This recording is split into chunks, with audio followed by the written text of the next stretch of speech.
Complete game coverage of the Cougars is right here on the KSL Sports Zone. It's a much-needed off week for the Cougars as they rest up for the final stretch of the 25 season. Your home for the best coverage of Cougar football is right here on 97.5, the KSL Sports Zone. You're locked on to JJ and Alex on 97.5, the KSL Sports Zone. Welcome back, everybody. JJ and Alex, 97.5, the KSL Sports Zone. Did we give those tickets away to somebody who wasn't related to JJ? Good. That's good. I was looking at, speaking of tickets, by the way. So I was looking at tickets just across the board. It's so expensive to go to a college football game now. You want to go up to this game this weekend versus Cincinnati up at Rice-Eccles Stadium. It's going to cost you $250 to walk into the stadium. You know what I mean? Like $190 if you can find one on row 34 on that east side. You know what I mean? Yeah. By the way, I have definitely sat a few games on E34. You know what I mean? Like I've definitely been in those sections, and it's so expensive to go to games now. Yeah, it is. And what was it 2 weeks ago? It was BYU in Utah was the most expensive college football ticket in town. Yeah, in the country. In the country. Yeah. Across the entire nation. That was a $290 or $320, something like that, average for the lowest priced seats in the stadium. USC Notre Dame was cheaper. To the credit of BYU and Utah, a lot fewer losses between BYU and Utah than it was between USC and Notre Dame. Am I right? True. But regardless, I'm just saying it's crazy now because getting a ticket to these games isn't just difficult to come by. BYU's games are all sold out basically the rest of the way. And they're not, I'm telling you right now, for as much as it sounds like something that has always happened, it has not. How long ago was it that we'd look in the sections of Lavelle Edwards Stadium? Remember those late night 8:15 kickoffs against Idaho on Independence Days? I remember a middle of the day kickoff against San Jose State one time. Oof. Do you remember that like in 20? Oh, yeah. It must have been like 2016. No. It must have been like 2015, something like that. Yeah. And I swear they were like, today's attendance 49,000. I'm like, you're lying. There's no way. It's like 32, bro. And now every stadium in this state is packed. It's great. Think about every sporting event. The hockey club, packed. The Jazz, I don't care what you say about it, freaking packed. You know what I mean? Both football stadiums, packed. It's crazy to see what a sports ticket is going to garner these days. And so I love it because live sports are they're still a thing. There's nothing, it's unbeatable. You cannot beat live sports, man. And when you're there and you're in person, and if you're lucky enough to take your kids there too, like those are phenomenal moments. Our show, of course, as always, brought to you by the good folks at Trajan Wealth this hour.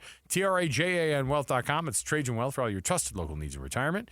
Let's jump in here. Top of the hour, it's The Cut. We'll get to Matt Baiamonte. Let's do it. It's time for the biggest story of the day.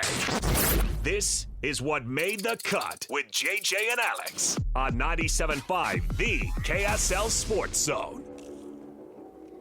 Matt Baiamonte joining the program right now. Matt, of course, works for BYU Athletics. He is one of the in-studio hosts. Join us on the program. Matt, what's going on, man? Not much. Just getting ready to carve some pumpkins. A little late, but trying to squeeze in some Halloween. It's not late. You know why? Because you could do what we did, carve them up, and now they're all rotted and gross and sopping on the front porch. So it's a great time to do it. Perfect for those teenage vandals. Yeah. I don't know. Did they come around? Did they come around down there? I don't know if they come around down there. Matt, they come around everywhere, man. The teenage vandals. There's no place you can hide from them. I naturally have to ask you, what design are you carving? I'm just going to go simple. I'm just going to carve some. You were going to tell me you were some kind of artist or something. No. Oh, no. I have no art in me at all. You're not going to do a Trump. That's why I talk for a living. A Trump pumpkin. I want to see a Trump pumpkin. Come on. It's orange. It's perfect. I know. Matt, the person who might do a good Trump pumpkin is Mitch Harper. Oh yeah, he could. Is Mitch an artist and we don't know? No, he just does a great impersonation of Trump. Oh, yeah. Of course he does. Bamani, I got a question for you. Now, I might be exposing you a little bit on here, but we did have this conversation up in the press box a couple weeks ago. at the Utah game. We were having a conversation about, who knows? I mean, everything this year is going crazy, and who knows what this team's going to be able to do. But, riding the wave of winning a bunch of games in a row. But you even said, you were like, look, Iowa State, day game at Jack Trice Stadium, it has a loss written all over it. And I think after the first half, you were dead right. Could you have imagined BYU flipping the script and going the direction that they did last week with that massive comeback win against Iowa State? No, I didn't see that coming. And honestly, my thinking at the time and my thinking this whole year, guys, has been simple, which is, can a true freshman quarterback do things that true freshman quarterbacks don't typically do? And there's so many examples in history throughout college football where you throw in a true freshman quarterback and it doesn't work out like this. And that, I think, is just a fair assumption, is that you want to avoid a true freshman quarterback. Look, we saw it last year in this state with Isaac Wilson. That did not go well. That's what typically happens. So when you say you're going to throw a true freshman quarterback into a road venue like Ames, Iowa, or into the rivalry game, it's hard to imagine the things that transpired, but yet they did. And that's what makes the season so fun. And what makes Bear Bachmeier so special is that he's doing things that most true freshman quarterbacks don't do. He's taking care of the football. He's very rarely making poor decisions. And what's been so impressive about Bear is there's 5 or 6 drives this season where you needed him to deliver, whether it be early against Colorado. Can he put together a drive to calm the team down? At Arizona, can he put together back-to-back scoring drives to even push it to overtime? And last week, when you go down 17-7 and then the defense makes a play, but before the half, you're thinking, can this offense just do something to get some momentum going? And what does he do? He leads a scoring drive. So what Bear Bachmeier is doing right now, guys, is it's unprecedented. It's not normal for a true freshman. And it's the most exciting element to the season that he continues to deliver. He's getting better each week. And what he did in that second half was really, really impressive. This might be crazy, but I don't see how BYU is undefeated without Bear. Like, if you want to play the multiverse game, if they have Jake Retzloff as the quarterback, I don't think they're undefeated. I don't know if they win these last 2 games with Jake, because Jake was mistake-prone. He had moments of clutch, and he had some really nice highs. You think about that game-winning drive against Oklahoma State. You think about the play that he made to Chase Roberts in that rivalry game up in Salt Lake City. But he's not going to move the chains with his legs as frequent as Bear does. And he didn't take care of the football like Bear did. So I think Bear is the number one reason that BYU is doing these things that a lot of fans, including myself, didn't expect, like winning a road game at Iowa State. I'm calling them the cardiac Cougars because they have this tendency to fall behind for whatever reason, and then at the same time stay steady and not panic and end up winning these games. How are they doing it, and how sustainable is this? Well, you don't want to make it a habit, because at some point you come back to the Iowa State game. If Rocco Beck doesn't make an absolutely boneheaded interception in the red zone, they maybe go up 24-7. And can BYU come back from that? I don't know. The most they've come back from is 14. So it's not a good place to be in. I do think one of the reasons they have been in this situation is defensively, they're not quite as stout as they were last year. And I think the reason for that is simply health. They are really reliant on that starting group. You look at the linebacker position in particular. Jack Kelly's been banged up. He missed a game.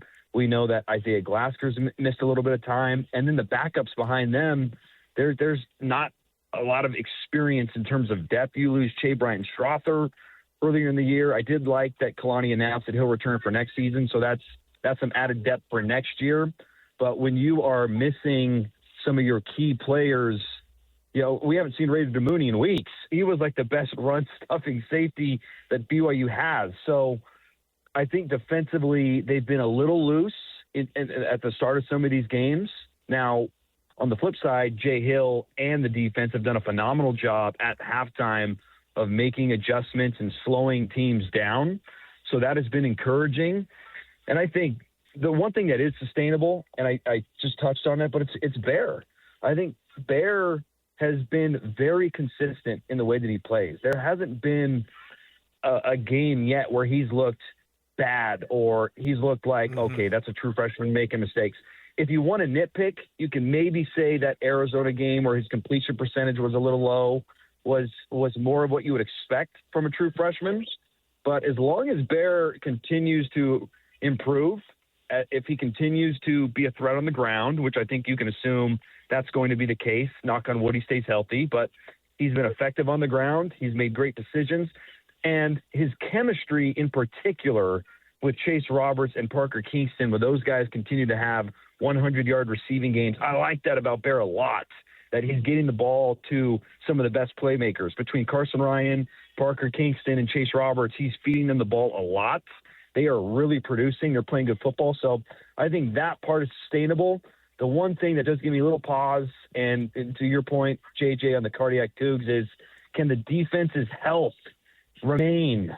This bye week's at a great time, but after the bye week, can the health hold up defensively to where, you know, they don't find themselves spotting a quick 17 or a quick 20 that requires the offense to put together 2 or 3 consecutive scoring drives to stay in the game? Matt Baiamonte, he's in-studio host for BYU Athletics, and, of course, as we're watching this season kind of unfold here, you go into the bye week. I don't know what that means injury-wise. What do we know? Obviously, we're going to find out a lot tonight when the first injury report comes out, but what are the thoughts so far on some of the major names that have been mentioned? Of course, chief among them, L.J. Martin, and what his status may be for this week. Yeah, there's 2 pieces of information out there about LJ that I find interesting. Sorry, I'm saying that they won't have to put a injury report out until next week, obviously, but they're probably loving that. But I mean, again, I don't know if that's going to be even enough time to get LJ back. Yeah, the LJ thing, it's really hard to get a read on what it is, and I think, you know, why even give a sense of what it is during the bye week, to your point, Alex. But you have Aaron Roderick on the coordinator's corner saying that he's visiting specialists and getting opinions. That would be kind of the glass half full view of the situation, that he's trying to determine the severity of the situation. But then on the flip side, you guys see the pictures of and Bear at the Adam Sandler show over the weekend after the win. No sling. I think that's an encouraging sign. So it's hard to say. I do like that he's not wearing a sling in that picture. I think that's a positive sign. But then A-Rod on the flip side says he's getting some opinions. So I think that one is a really hard read right now. And again, to your point, we're not going to get the injury reports, so we're not going to know. But that would be a big blow for sure. That running back room is thin. LJ has been one of the biggest reasons I think Bears had success this year, because they've had such a good run game. They've been able to ease Bear in. He's not being asked to throw it 40, 50 times. Mm-hmm. Especially early in the year, it was sub 30, in some cases sub 25 attempt games. So if you were not without LJ for an extended period of time, that makes things incredibly difficult. And then I think with Jack Kelly and the defense, Raider DeMooney, it sounds like Raiders going to be back against Texas Tech. You hope that this bye week is huge for them to get some rest, because that defense, as I mentioned, it's good, and they are situationally great. They're making key plays. Faletau Satual has maybe been the best defensive player on the field this year for BYU, but lose some of those players: Logan Latui, Kiana Tanavasa, Jack Kelly, Isaiah Glasker. So the health there, you know, they've shown signs of being nicked up and bruised. They got to get healthy, and they need a health wants to continue to play which is, you know, I think they're in a good position right now to make a run for the title game. Well, it's a wild thing to think. So I know that BYU's got to be thinking about that, because if they don't, you got to plan. You got to plan to use your guys the best you can, so you can get to December 6th in Arlington. But, of course, after this next bye week here, they go down to Lubbock, and that's going to be an even bigger test, right? Everybody knows that every week just seems to be the stakes keep getting higher, not just because of the wins and losses, but because every opponent seems to be getting better on paper too. So, Matt Baiamonte, studio host for BYU Athletics. Matt, always good to talk to you, man. We'll chat with you again sometime, dude. Same with you guys. Alex, JJ, you guys are the best. Have a happy Halloween, and we'll see you around. There you Happy go. carving. Yep, have fun. Don't cut the old fingers off over there, kids. Let's not go to the emergency room tonight. No. They do a pretty good job now of having those, because you don't need the sharp. You don't need the sharpness. The real carving is in those fine little saws that you can get in the kits, and those don't cut your They fingers look like off there. drywall saws, Just tiny. baby saws. Mm-hmm. And you can get some detail going on, bro. I've seen some amazing art done on pumpkins. Not at my house. Not in my house. No talented artists at your house? That's Never. too bad. Okay. Let's jump out of here. We'll take a break. We'll come back. When we do return, got ourselves our Jazz Daily, going to get you ready, of course, for the Jazz versus the Trailblazers tonight. We've got an injury report update for you. Can the Jazz continue what's going on with this team, which has so far been pretty darn fun? When are we going to see the Ace Bailey we've been promised? I wonder how he's feeling now. What's crazy is they're playing as well as they are, and the rookie sensation that everybody's been waiting to see bust out, and the guy we saw in the preseason, all those things, we haven't even seen him yet. And when I think when he shows up, this Jazz team's going to go to even another level. I don't know if you want him at another level, but we'll talk about it. More to go around the corner. Jazz Daily next. Stop winning games. Right here, 97.5 EKSL Sports Zone. What time is it? Your exclusive home of Utah Jazz basketball is right here on 97.5, the KSL Sports Zone. The last time a Utah Jazz player scored 50 points in a game was 1998. Marketing, working the right side, attacks the rack, off the contact, puts it off the glass and in. Lowry Marketing is bigger, stronger, and better than anyone else on the floor tonight. Clayton is working the right side, stops in the pocket, top to Lowry, tough turnaround, three, hit it! My goodness, Lowry Marketing, how do you do? You're locked into JJ and Alex, presented by G2G Bars on 97.5, the KSL Sports Zone. Oh, you know what round ball rock means? It means that NBA and NBC was last night. NBA Coast to Coast on NBC and KSL. I think that they actually had Bob Costas doing the voiceover too to intro it and everything. Good. Feels like it's all back. Love the nostalgia. Takes me back to a happy place. I thought it was cool they were able to use AI to get him back. Rest in peace, Bob. He's still with us? His hair definitely is. I did not kill off a legend. He's not dead. I know. One of your colleagues, Bob Costas, he's My not colleagues. dead. I wish. One of your NBC colleagues, you and Savannah and Bob and I miss Al Bob's Roker hanging political out. opinions. I think NBC wants Can to. we check in with Bob Costas to see what he has to say about Trump's second term? They're all Bob. Let's hold off on the pink eye and the commentary on. He'll never live that down. Got pink eye at the Olympics. Brutal. Broadcaster's nightmare. Tell you what, Like you could take my limbs, but don't take my face or my voice. It's my moneymaker. get that drop. All right. Going on TV with red eyes, red eye. Pink eye is not fun. They like straight up were all Everyone's judging I love how you. they straight up were like, get out of here. Bob, go home. We don't need you at these Olympics anymore. Disgust us. I know how it is. There's nobody that it's not like you can call somebody in from home. I know. Oh, Tarico came in, filled in quite well. Hey, listen. Jazz, Trailblazers. Tonight, the Trailblazers beat the crud out of the Lakers, I think, the other night, didn't they? Yeah, they beat the Lakers on Monday night. And then I think that so you have two teams who are right now like kind of overperforming a little bit, right? I think everyone thought the Blazers would be a little bit better. Yeah, but They upgrade a little bit. So the Jazz right now, every game has been has had its own weird personality. You blow out the Clippers game one. You play a heck of a defensive game there in Sacramento. They lose by 1 point. Lowry's 51 the other night, gets them to win number 2 of the season, and they end up winning in overtime over the Phoenix Suns. Every game has had its own, with this team. Now, what we haven't seen is Ace Bailey, number 5 overall pick of the first round of this year's draft, have a game where we thought, there's the future. Now, part of that is because we don't know how he's felt. Like, he's been way under the weather.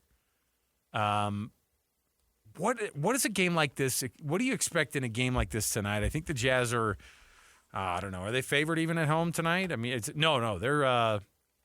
they're actually dogs. They are dogs. Home dogs. 3.5 point home dogs for the Jazz at Delta Center tonight. I would, by the way, like with how these games have been turning out this early in the season, if you bet on NBA games, like you are an absolute sucker.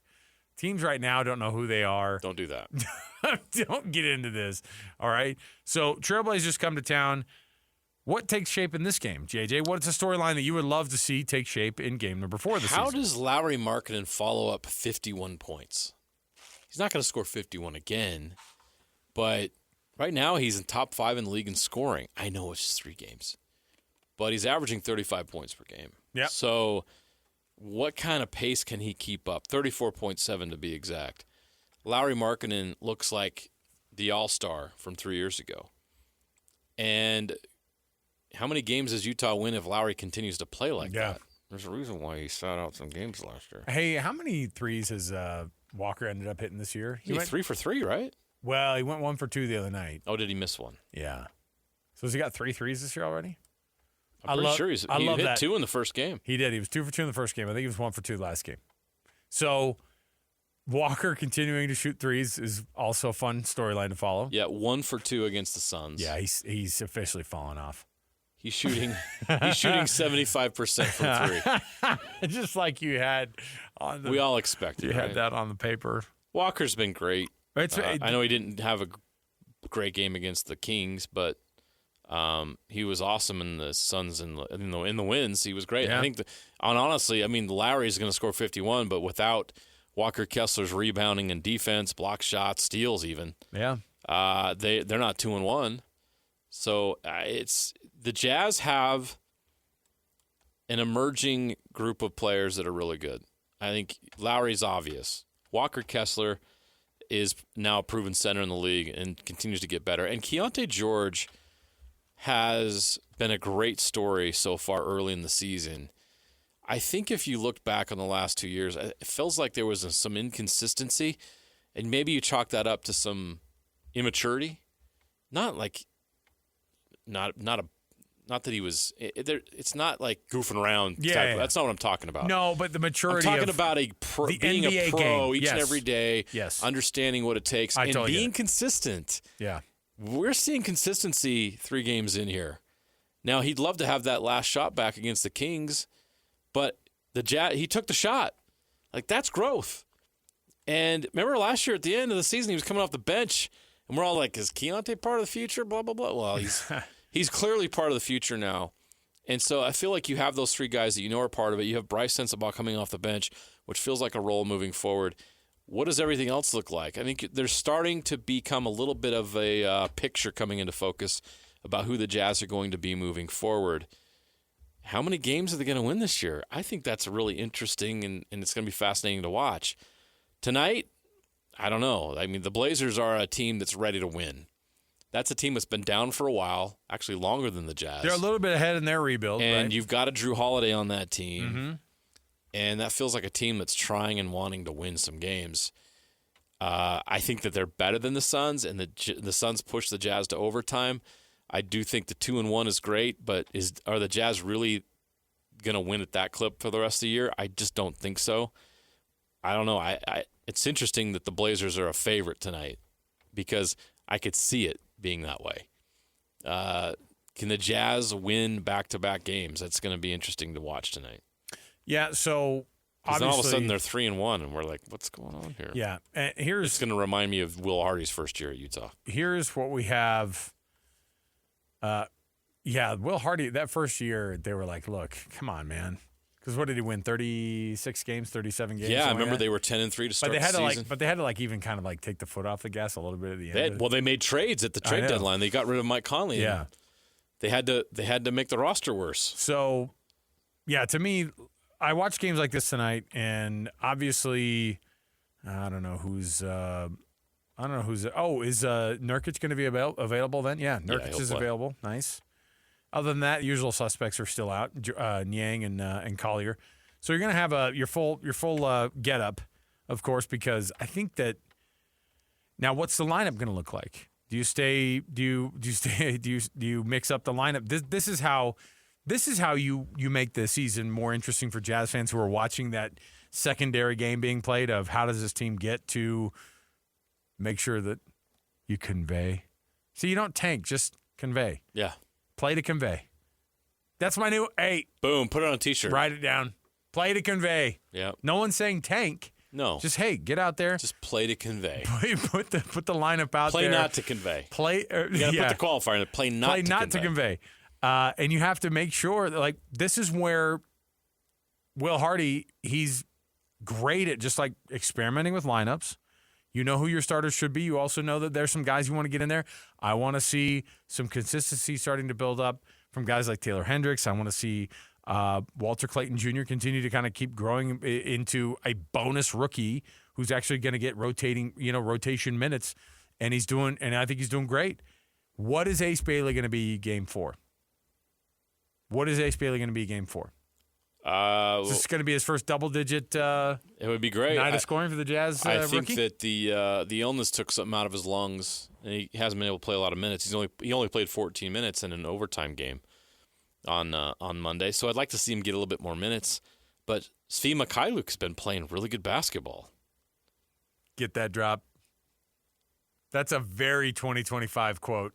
Svi Mikhailuk has been playing some phenomenal basketball. Will Hardy's going to play the players. He's not going to. I know. He's not going to sandbag Mikhailuk. He's going to play him because he's playing the best basketball. And guess what? He was plus 28 against the Suns on Monday night. Well, you know what? It was better than Lowry. It's phenomenal. In a game, the last game at home against the Clippers, everybody was plus 28. But here's the problem. You know who's got Ace's minutes? Svi Mikhailuk. Yep. So do you want to see the rookie get a lot of experience, or do you want to see Svi Mikhailuk? Keontae George quietly also playing some great basketball. I say quietly because, when somebody's scoring 51 on your roster, you're always going to get – and then I think people watch and see what Walker does, and they want to see what he does on the defensive end. They want to see how he does and what he's been kind of a 20-10 guy, and they want to see what Lowry can do. And then after that, it's like everybody's been expecting Keontae George to be something that he's not, whether it be for good or for bad. Does that make sense? Yes, but you know what? He had 10 assists the other night. He's playing good ball. Good point guard numbers. Yep. 26 and 10 is excellent point guard work. He's doing great. Yeah. Let's take a break. We'll come back. We got more to go around the corner when we return.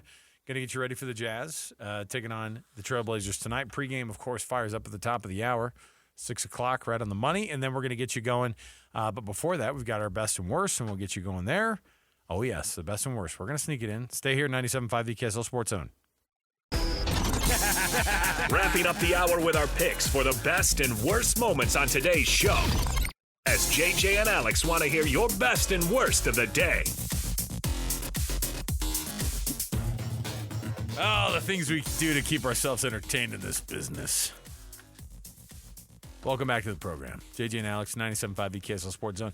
Jazz coming up top of the hour. Going to get your pregame right here. In the meantime, best and worst brought to you by the good folks at the Doug Smith dealerships in American Fork, Spanish Fork, and in Linden. Nobody knows cars like Doug. Oh, boy. Did we sneak this one in finally? You know what's funny is you made this joke earlier, and I don't think either of us had actually seen the Magic Johnson tweet yet. Oh, you didn't? I assumed you had. Oh, okay. Sports cliches abounding. Now, this is from a guy who owns – this guy, I don't know who he is, but he owns Starbucks. And I think he owns the Dodgers. Magic Johnson. Magic Johnson, yes, that Magic Johnson sent the tweet of the day out. And this is just for anybody who needs to know what's going on in sports. Magic Johnson tweeted this out. Again, like I said, minority owner of the Dodgers. With the series being 2-2, Game 5 is very important. Whichever team wins takes control of the series. Dun, dun, dun. Magic Johnson. Wow, I hadn't thought about it before, but he's right. You can't get that kind of insights unless it's from somebody who's a Hall of Famer. You had to play the game. Well, at least basketball. A right? game. That is straight from a guy who has won massive games at the Forum. Hashtag analysis. Hashtag generic, just like he doesn't want to ruin. He's like, anyway, keep shopping at Walmart. I'm assuming he owns part of Walmart too. There's your best of the day. That guy owns everything. Worst of the day is Louisiana's Governor Jeff Landry, who, by the way, was part of the big-time decision-making crew who had the clandestine meeting at the governor's mansion about firing Brian Kelly. This is how insanely they take football down in Louisiana. He says Louisiana State's athletic director will not hire the next football coach. We are not going down a failed path. Wow. I said it with that accent. That's quite an endorsement of the athletic director at LSU. That. Oh, yeah. Hey, we ain't going to go down that failed path. More like that. Bobby Boucher. We're not going down that failed path. All right. We'll talk about the Jazz tomorrow. We'll get you ready, of course, right now with your pregame right here on the KSL Sports Zone, and then tip-off as well right around the corner as well. For JJ, I'm Alex. See you next time, everybody. 97.5, the KSL Sports Zone.